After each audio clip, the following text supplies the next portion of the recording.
এখন ঘরে বসে বানিয়ে ফেলুন এরকম একটি রেস্টুরেন্ট স্টাইল চিকেন বল। তো বানাতে আমরা একটি ব্লেন্ডারের ভিতর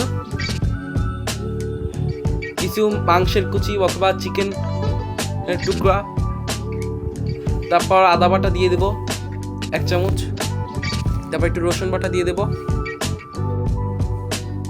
তারপর কিছু কাঁচামরিচের কুচি দিয়ে দেব, তারপর চিলি ফ্লেক্স দিয়ে দেব।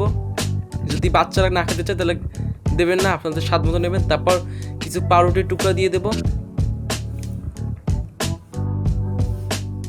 এরকম পাউরুটির টুকরা দিতে থাকবো। তারপর এটি আমাদের মেরিনেট ভালো করে নেব বা ব্লেন্ড করে নেব। তারপর আমরা এরকম বল করে নেব। তারপর এটি আমরা পাত্রের ভিতর গরম পানিতে এটিকে ভালো করে সিদ্ধ করে নেব।